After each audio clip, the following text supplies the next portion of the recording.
Menyadari bahwa seorang yang mencintai kita itu bakal menerima Di usia sekitar 30 biasanya dari laki-laki. Kayak materi itu penting sih mas, ekonomi lah.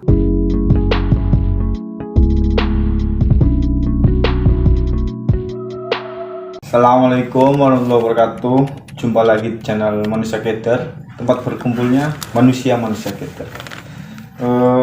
Kali ini kita akan membahas tentang jatuh cinta di umur 30 tahun adalah sebuah omong kosong ya.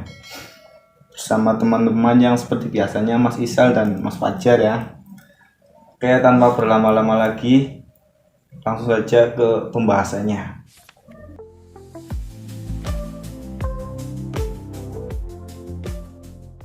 Jatuh cinta itu menurut saya adalah perasaan tanpa makna yang kadang bisa membuat orang itu lupa akan segalanya sih. Seperti yang menurut pengalaman saya pribadi ya. Dulu saya pernah jatuh cinta kepada seseorang yang mana lingkungannya itu menganggap bahwa dia itu pribadi yang kurang baik gitu. Namun terlepas dari baik enggaknya dia, menurut saya tetap memilih untuk jatuh cinta kepada dia. Menurut saya itu sih yang namanya jatuh cinta. Dia mematahkan segala ego yang dia punya untuk jatuh ke dalam suatu perasaan yang bisa dianggap itu cinta. Kalau menurut Mas Fajar gimana? Sama sih, hampir mirip sih mas. Menurut saya pribadi, jatuh cinta itu seseorang yang berani merelakan segala sesuatu apapun yang menurut dirinya itu Tidak baik. kurang nyaman, Kurang nyaman. atau tidak baik atau seperti apapun, Dia tetap mau menerimanya. ya berani mengorbankannya lah gitu. Kalau menurut Mas Faisal gimana mas? Kalau menurut saya jatuh cinta adalah sebuah perasaan anugerah dari Tuhan ya. Dimana kita sendiri tidak tahu kapan akan jatuh cinta, kepada siapa kita akan jatuh cinta, bahkan sebesar apa sebuah perasaan itu.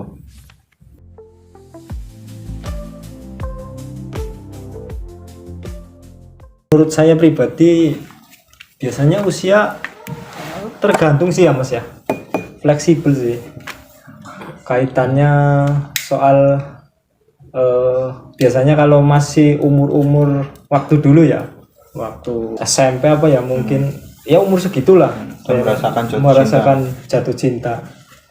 Jadi waktu sekitar kelas 2 SMP mungkin rasa cinta itu bisa muncul ketika merasakan seseorang yang dicintainya. Ada yang apa ya, jadi si perempuan itu yang dicintainya, waktu saya yang ngerasain itu kalau ada yang berusaha mendekati, rasanya itu Marah itu. ya marah, tersinggung gitu loh. Ya, Mungkin itu berarti sih, mungkin rasa sederhananya cemburu gitu. Iya, Walaupun mungkin gitu. kita belum ada hubungan apapun. iya gitu.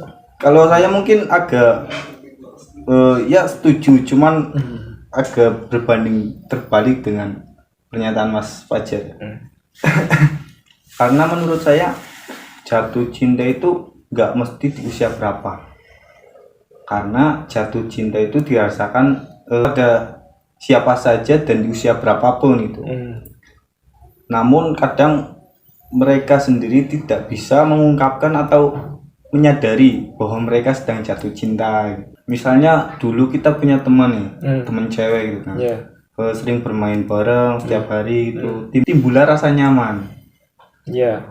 Dan tanpa kita sadari, menurut saya mungkin sebenarnya itu yang dinamakan jatuh cinta. Namun mereka tidak bisa mengartikan bahwa mereka itu sedang jatuh cinta.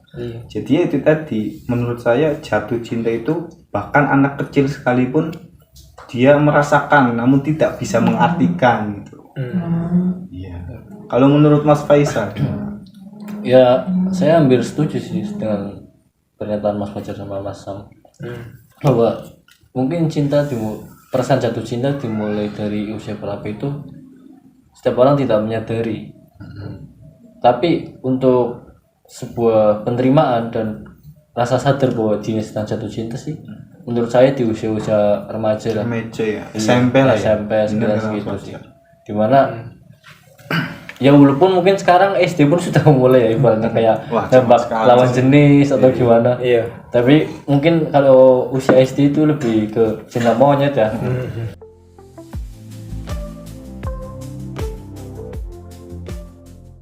Terkadang materi mendominasi ya Mas ya. Alasan kenapa seseorang itu di usia tersebut belum memutuskan untuk menikah atau bahkan tidak ingin jatuh cinta lagi gitu. Iya.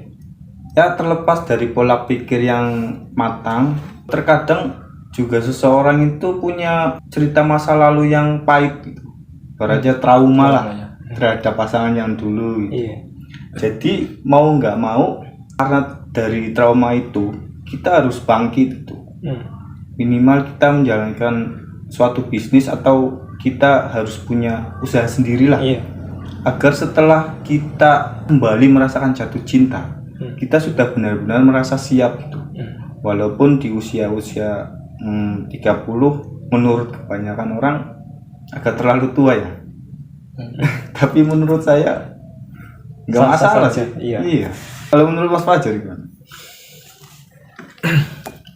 Kalau menurut saya pribadi, kalau di usia seperti 30 yang saya rasakan ya, walaupun saya belum sampai umur segitu, Ya menurut analisa lah. iya, kira-kira menurut saya yang saya rasakan ya hampir sama.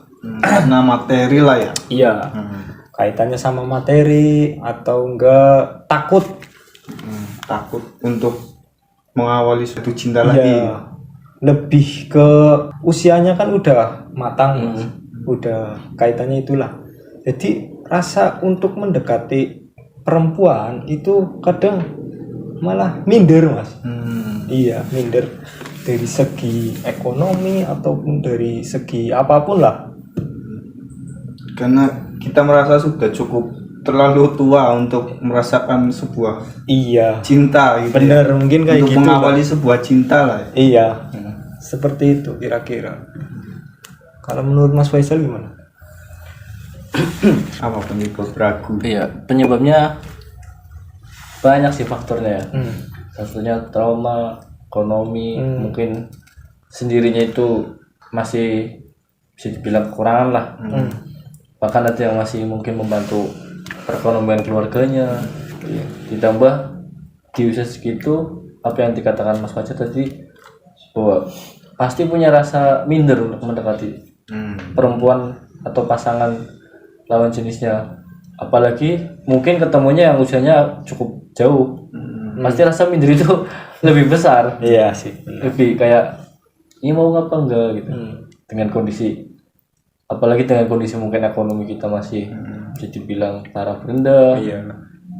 Dan usia kita yang Iya. terbilang Iya. cukup Ditambah jauh. usia kita yang udah cukup matang, Iya. itu pasti timbul rasa ragu. Iya.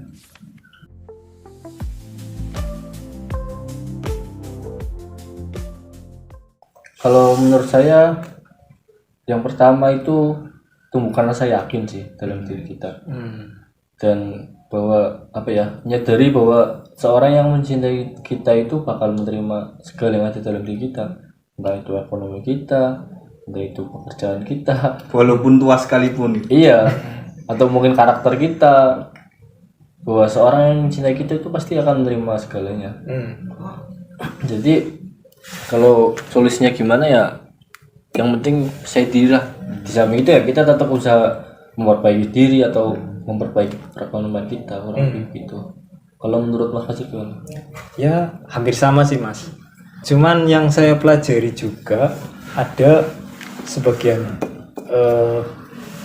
etnis tertentu itu menikah itu di usia sekitar 30 biasanya dari laki-laki.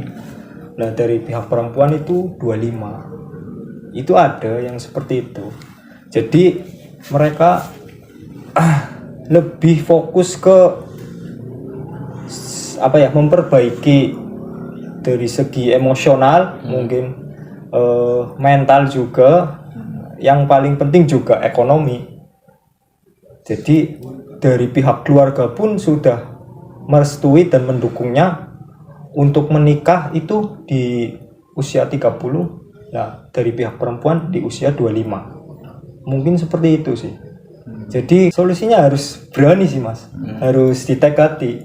Kadang gini Mas, segala sesuatu apapun yang kaitannya dengan tentang masa depan atau tentang rencana apa yang belum tahu, kita ke depannya nggak tahu juga, itu perlu ditekati Mas. Jadi harus nekat lah, action yang paling penting. Jadi entah gimana nanti hasilnya seperti apa, Iya. yang penting kita langkah awalnya Iya. dulu aja gitu. Iya. Menurut Mas Sam gimana? Kalau saya sih seperti yang sudah saya ucapin tadi, menurut saya materi itu penting sih Mas, ekonomi lah dalam arti.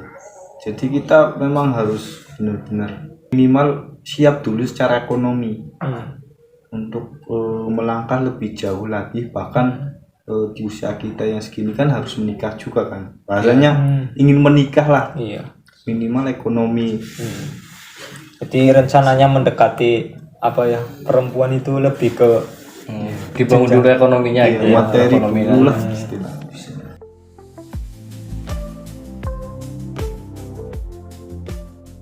Kalau menurut saya harus sih Mas, karena usia segitu untuk jatuh cinta lagi pasti mengarahnya kan ke sebuah pernikahan ya, kebanyakan. Jadi tentang pilih-pilih itu harus.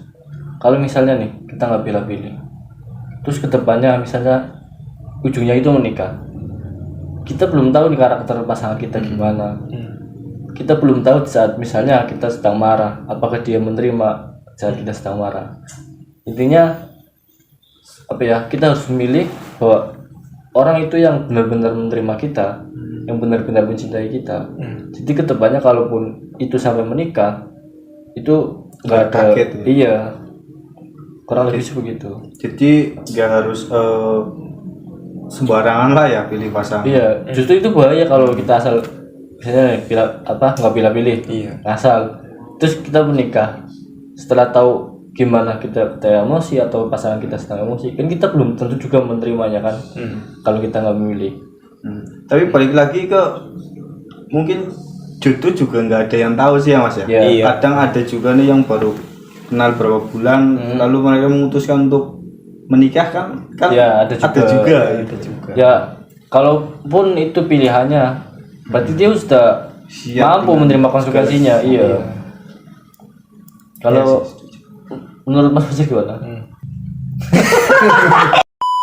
menurut saya juga ya hampir mirip lah Mas, hampir sama. Menurut saya pribadi juga kadang segala sesuatu apapun juga harus setara Mas, dari pihak perempuan, Cara laki-lakinya pola itu pikirnya juga. pola pikir, ekonomi, itu dari pihak ekonomi keluarga, dari pihak ekonomi keluarga laki-laki ataupun perempuan, harus seimbang. Jadi jangan sampai ada yang ya.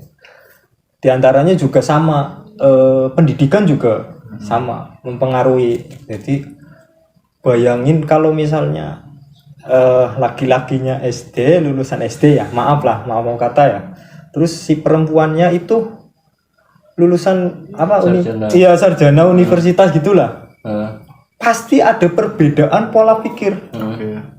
Ya pasti ada lah, dari segi apa ya, emosional, dari segi pola pikirnya juga berbeda. Itu sangat mempengaruhi. Tapi kembali lagi, jodoh juga nggak ada yang tahu ya. Kadang juga bisa segala sesuatu pun bisa terjadi Atas kehendak yang atas kehendak yang maha kuasa. Kita nggak bisa apa ya, cuma hanya bisa Berencana. hanya bisa berencana urusan yang di atas. Tapi tapi jangan pasrah juga. Bahaya sih kalau pasrah. ikhtiar gitu. Harus ada ikhtiar, kalau memperbaiki diri juga. Kembali lagi yang waktu kata-kata apa pertanyaan yang tadi sebelumnya. Kalau menurut Mas Sam gimana kira-kira? Sebelum saya jawab, jadi saya agak ganjel sih di hati saya sih. Iya. Maksudnya masalah pendidikan. Iya. Misalkan kita harus di pendidikan yang sama Iya. gitu. Jadi mungkin secara pola pikir hampir sama ya. Iya. Apakah nanti tidak akan ada trouble, maksudnya masalah yang benar-benar, karena mereka punya pola pikir yang sama, otomatis satu sama lain tidak ada yang mau mengalah gitu. Iya. Jadi mungkin menurut saya pendidikan itu penting, setara pun nggak apa-apa. Tapi tergantung balik lagi ke terutama laki-lakinya juga sih. Apakah sebelum dia berencana untuk melangkah ke depan dalam arti menikah gitu, si laki-laki itu harus benar-benar bukan menguasai pola pikir si perempuan, cuma harus bisa mengarahkan gini loh, yang baik gini loh. Jangan sampai misalkan pada saat mereka sudah menikah, si laki-laki memberi arahan yang gini, si perempuannya ngeyel atau gimana, karena punya pola pikir yang menurut si perempuan lebih dari si laki-laki gitu. Menurut saya sih balik lagi ke pribadinya masing-masing, terutama ke laki-lakinya. Saya pun soal pendidikan mungkin setuju ya sama Mas Sam ya. Maksudnya ini bukan maksud membantah atau gimana, ini kan menurut statement kita pribadi ya. Iya. Mungkin Diskusi ada, lah ya. Ada yang kayak Mas Fajar, ada yang kayak saya, ada yang kayak Mas Sam. Cuman kalau menurut saya, kalau soal pendidikan setara itu mungkin kalau keduanya sudah saling benar-benar menerima nggak jadi masalah sih. Iya. Kecuali misalnya nih, yang cowok katakanlah lulusan SD, yang cewek sarjana misalnya. Ternyata yang cewek itu tidak sepenuhnya menerima. Pasti kedepannya kan timbul konflik-konflik yang sifatnya mungkin merendahkan. Iya. Mungkin kurang lebih seperti itu sih. Terutama dari keluarga biasanya Iya, sih. itu sering terjadi juga sih. Iya. Dan baik lagi ke pilih-pilih tadi ya. Menurut saya sih cukup setuju dengan statement Mas Isel dan Mas Fajar. Iya. Bahwa pilih-pilih itu memang penting. Iya. Tapi kalau menurut saya pribadi lebih ke pilih-pilih secara pola pikir sih. Apakah pasangan kita siap atau tidak menerima segala sesuatu, baik nantinya pada saat menjalani hubungan, entah pernikahan itu suka duka pahit manis segala macam, apakah dia siap atau tidak gitu secara pola pikir. Menurut saya itu aja sih. Dan kembali lagi, fisik itu sudah nggak penting di usia sekarang. Iya, yang dirasakan itu yang paling penting apa ya? Saling itu nyambung apa gimana sih? Ada chemistry-nya gitu. Benar-benar segala sesuatu obrolan, terus kayak pola pikir harus, walaupun dua orang yang punya pemikiran yang beda, cuman bisa saling menyatukan gitu loh. Iya.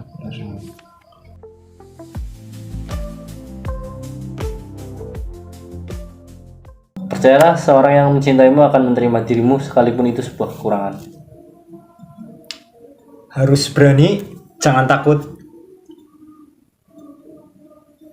Jatuh, bangkit, sukses, bertemu seseorang, satset.